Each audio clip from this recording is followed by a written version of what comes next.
ஞானானந்தமயம் தெய்வம் நிர்மலஸ்படிகாகிருதியும் ஆதாரம் சர்வ வித்யானாம் ஹயக்ரீவம் பாஸ்மகே. நேயர்கள் அனைவருக்கும் அஸ்ட்ரோ கே செய்யங்காரின் பணிவான நமஸ்காரங்கள்.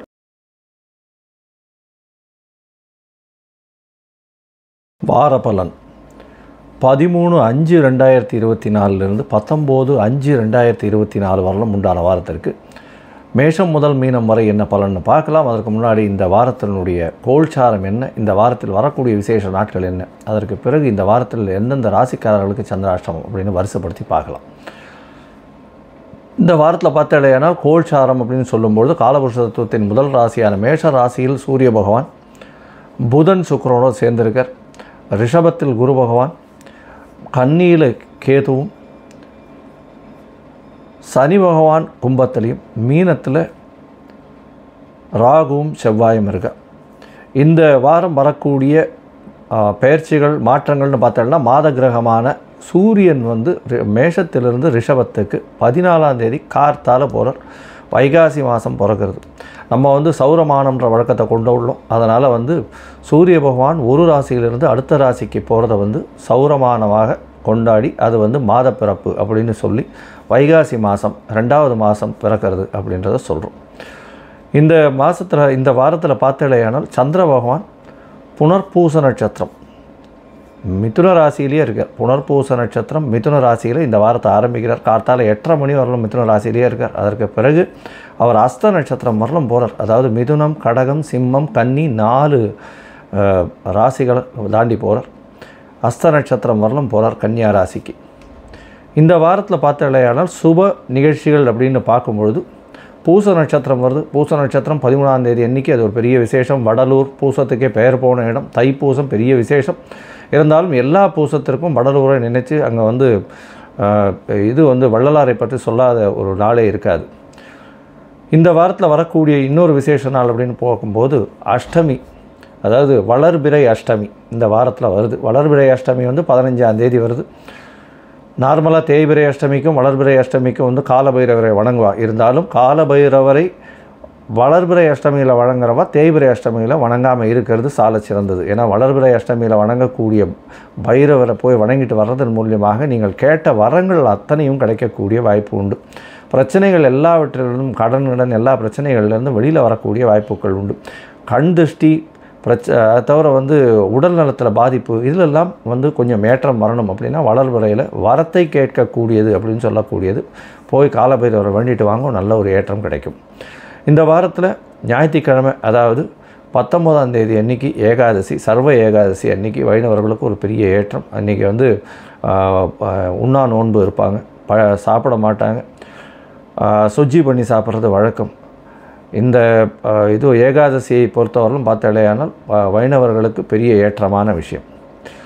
சரி, இந்த வாரத்தில் பார்த்தேன்னா எந்தெந்த ராசிக்காரர்களுக்கு சந்திராஷ்டமம்னு பார்க்கும்பொழுது சந்திராஷ்டமம் விருச்சிக ராசிக்கு இருக்குது. கார்த்தால ஒரு 8:30 மணி வரலும் இருக்குது.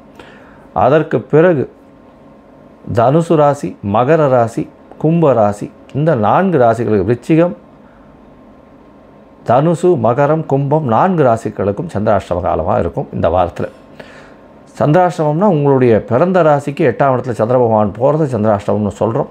சந்திராஷ்டமத்துக்கு என்ன ஆகும் அப்படின்னா மதிகாரகன் மறைந்து இருக்கக்கூடிய காலகட்டம், மதி மயங்கக்கூடும், தவறான முடிவுகள் எடுக்கக்கூடும். அதனால் முடிஞ்ச அளவு புது முயற்சி வேண்டாம், வெளியூர் வெளிமாநில பிரயாணம் வேண்டாம்ன்றது சொல்கிறோம்.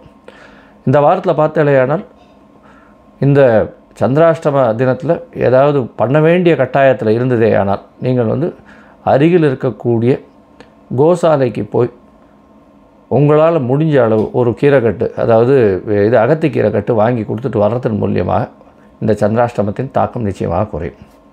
சரி, இந்த வார பலன் மேஷம் முதல் மீனம் வரை எப்படி இருக்குன்றது பார்ப்போம். அதற்கு முன்னாடி என்னுடைய மொபைல் நம்பர் ஸ்க்ராலிங்கில் போயின்னு இருக்கு. உங்களுக்கு அஸ்ட்ராலஜிக்கல் கன்சல்ட் தேவைப்பட்டு தான் எனக்கு ஃபோன் பண்ணுங்க. உங்களுக்கு அப்பாயின்மெண்ட் தரேன். இது முதல்ல உங்களுடைய date, time, place of birth, உங்களுடைய நேம், பேரண்ட்ஸ் நேம் இது எல்லாத்தையும் அனுப்புங்க.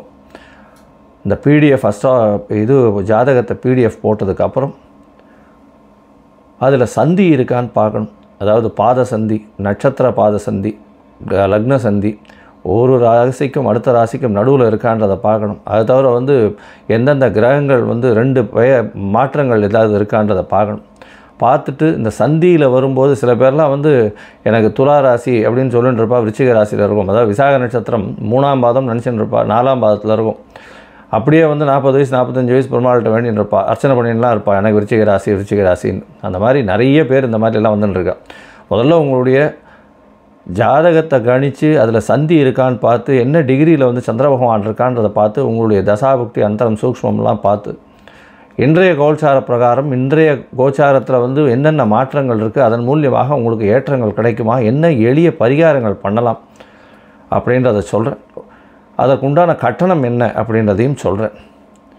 எங்களை அதுக்கு கட்டணத்தை அனுப்பிச்சதுக்கப்புறம் உங்களுக்கு அப்பாயின்மெண்ட்டு கொடுக்குறேன், நம்ம வந்து அதில் பேசலாம். சரி, இப்பொழுது மேஷம் முதல் மீனம் வரை 13/5/2024 19/5/2024 வரை உண்டான வாரத்திற்கு என்னென்ன பலன்னு பார்ப்போம். துலாம், சித்திரை, சுவாதி, விசாகம் இந்த 3 நட்சத்திரம் 9 பாதங்களை கொண்ட ராசியின் அதிபதி சமசப்தமத்தில் இருக்கிறது விசேஷம். உங்களுடைய ராசியை பார்க்கறதுனால உடல்நலத்தில் நல்ல ஏற்றம் இருக்கக்கூடிய காலகட்டமாக அமைய போகிறது. உங்களுடைய ராசிக்கு பார்த்தடையானால் 9ஆம் அதிபதியும் சேர்ந்து 7ஆம் இடத்துல போய் இருக்கிறது பெரிய விசேஷம். இதன் மூலியமாக நல்ல ஒரு ஏற்றம் கிடைக்கும். வெளிநாடு போகணும்னு பார்த்துட்டு இருக்கவளுக்கு நிச்சயமாக வெளிநாடுக்கு போகக்கூடிய பாக்கியம் நிச்சயமாக உண்டு. சப்தமாதிபதி 6ஆம் இடத்துல மறைஞ்சி ராகுவோட சம்பந்தம் பெறதுனால பார்ட்னர்ஷிப் பிஸ்னஸில் சிறு தொல்லைகள் வரக்கூடிய வாய்ப்புகள் நிச்சயமாக உண்டு. உங்களுடைய ராசிக்கு 5ஆம் இடத்துல சனி பகவான் ஆட்சி உச்ச மூல திரிகோணம் பெற்றிருக்கிறது பெரிய விசேஷம். ஏன்னா அது 5ஆம் இடம்னு சொல்லக்கூடியது பூர்வ புண்ணிய ஸ்தானம்னு சொல்லக்கூடியது. உங்களுடைய பதவி உயர்வு, பதவி, புகழ், அந்தஸ்து, கௌரவம் இதெல்லாம் வரக்கூடிய காலகட்டம். அதை தவிர வந்து பார்த்தடையானால் உங்களுடைய ஐடென்டிட்டின்னு சொல்லக்கூடிய உங்களுடைய இமேஜ் எல்லாம் வந்து இப்போ பெரிய அளவில் பிரசித்தி பெறக்கூடிய வாய்ப்புகள் நிச்சயமாக உண்டு. ஏன்னா 3ஆம் அதிபதியும் 8ஆம் இடத்துல மறைஞ்சி இருக்கிறது, அதுவும் குரு சுபத்துவம் அடைகிறது பெரிய விசேஷத்தை கொடுக்கக்கூடிய காலகட்டமாக இருக்கும். உங்களுடைய ராசிக்கு 6ஆம் இடத்துல செவ்வாயும் ராகுவும் இருக்கிறதன் மூலியமாக எதிரிகள் அற்ற நிலை இருக்கும். எந்த ஒரு எதிரிகளாக இருந்தாலும் வெற்றி பெறக்கூடிய வாய்ப்புகள் நிச்சயமாக உங்களுக்கு உண்டு. உங்களுடைய ராசிக்கு பார்த்தலையானால் சந்திர பகவான் இந்த வாரம், அதாவது அதிவேகமாக செல்லக்கூடிய சந்திர பகவானவர் இந்த வாரம் உங்களுடைய ராசிக்கு 10ஆம் அதிபதி 9ஆம் இடத்துல இந்த வாரத்தை ஆரம்பிக்கிறார். 9ஆம் இடத்துல இந்த வாரத்தை ஆரம்பிக்கும் பொழுது உங்களுக்கு பார்த்தலையானால் 13/5/2024 19/5/2024 வரலும் உண்டான வாரத்தில் 13ஆம் தேதி காலை பார்த்தலையானா சந்திர பகவான் உங்களுடைய ராசிக்கு 9ஆம் இடத்துல இந்த வாரத்தில் 8:30 மணி வரலும் இருக்க. இதன் மூலியமாக தாயின் உடல்நிலையில் நல்ல ஒரு ஏற்றம் இருக்கும். வெளிநாடு போகணுன்னு பார்த்துட்டு இருக்க பசங்களுக்கு, அதாவது படிக்கிற பசங்களுக்கு, போஸ்ட் கிராஜுவேஷன் படிக்கணும்னு பார்த்துட்டு இருக்க நல்ல ஒரு ஏற்றம் கிடைக்கக்கூடிய காலகட்டம். இந்த வாரத்தில் வந்து கலைத்துறையில் இருக்கிறவர்களுக்கு திடீர் ஒரு ஏற்றம் வரக்கூடிய வாய்ப்புகள் நிச்சயமாக உண்டு. உங்களுடைய ராசிக்கு 10ஆம் இடத்துல சந்திர பகவான் போகிறார். 10ஆம் இடத்துல சந்திர பகவான் போகும்பொழுது, அதாவது 13ஆம் தேதியிலிருந்து 15ஆம் தேதி மாலை வரலும் இருக்கிற 6:30 மணி வரலும் இந்த காலகட்டத்தில் பார்த்தலையானா ஆட்சி பெற்ற சந்திர பகவான் 10ஆம் இடத்துல இருக்கிறதன் மூலியமாக தொழிலில் உங்களுக்கு ஒரு பெரிய ஏற்றத்தை கொடுக்கக்கூடிய காலகட்டம். அதுவும் வந்து பால் சம்பந்தப்பட்ட தொழில், எளிதில் அழுகக்கூடிய பொருட்கள் வைக்கிற தொழில், அதை தவிர கிராசரிஸு, பால் பதனிடும் தொழிலில் இருக்கிறவர்களுக்கெல்லாம் பெரிய ஏற்றம் கிடைக்கக்கூடிய காலகட்டமாக இந்த வாரம் அமையிறது. இந்த வாரத்தில் உங்களுடைய ராசிக்கு 15ஆம் தேதியிலேருந்து 18ஆம் தேதி வரலும் உங்களுடைய ராசிக்கு 11ஆம் இடத்துல சந்திர பகவான் போகிறார். 11ஆம் இடத்துல சந்திர பகவான் போய் சனி பகவானால் பார்க்கப்படுறது இந்த லக்னத்தை பொறுத்தவரையிலும், இந்த ராசியை பொறுத்தவரையிலும் ரொம்பவும் விசேஷம்.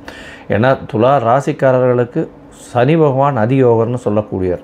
அவர் வந்து உங்களுடைய ராசிக்கு 11ஆம் இடத்தை பார்க்குறதும் ரொம்ப விசேஷம். அதில் சந்திரன் போய் 10ஆம் அதிபதி போய் இருக்கிறதுனால தொழிலில் பெரிய அபிவிருத்தி வரும், பெரிய ஏற்றம் கிடைக்கக்கூடிய காலகட்டமாக அமைப்போகிறது. உங்களுடைய ராசிக்கு பார்த்தோன்னா 12ஆம் இடத்துல சந்திர பகவான் போகிறார். அது வந்து 18ஆம் தேதி கார்த்தாலிருந்து 20ஆம் தேதி காலை வரலும் சந்திர பகவான் அங்கே போகிறார். இதன் மூலியமாக பார்த்தலையானால் கேத்துவோட சம்பந்தம், குருவினுடைய பார்வை, உங்களுடைய சொந்த ஊர் கோவிலுக்கு போயிட்டு வரக்கூடிய பாக்கியம் உண்டு. உங்களுடைய சொந்த ஊர் கோவில், எல்லை கோவில்களில் போய் பார்த்துட்டு வர்றது, முனீஸ்வரன், அதை தவிர பத்ரகாளி, இந்த பாஞ்சாலி, இந்த மாதிரியான கோவில் போய் பார்த்துட்டு வர்றதும், உங்களுடைய ஊரில் இருக்கக்கூடிய சித்தர்கள், யோகிகள், மடாதிபதிகள் இவங்களெல்லாம் போய் சேவிச்சுட்டு வரக்கூடிய வாய்ப்புகள் இந்த வாரம் உங்களுக்கு நிச்சயமாக கிடைக்க போகிறது.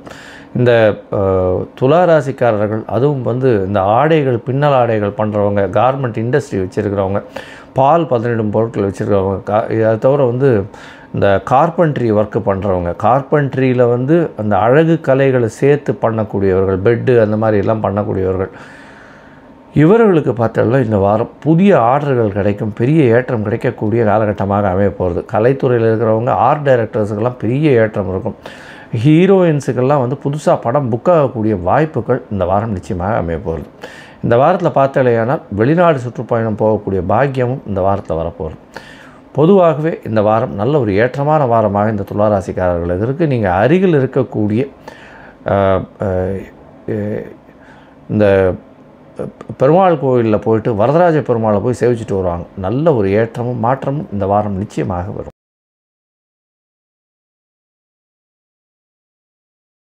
லோகா சமஸ்தா சுகினோ பவந்து. நன்றி, நமஸ்காரம். Astro KS Iyengar YouTube channel பார்த்தமைக்கு நன்றிகள். மேலும் இது போன்ற ஆன்மீக ஜோதிஷ தகவல்கள் உங்களை வந்து அடைய astro KS Iyengar YouTube channel subscribe செய்யவும், பெல் ஐக்கானை மறக்காமல் அழுத்தவும். நன்றி, வணக்கம்.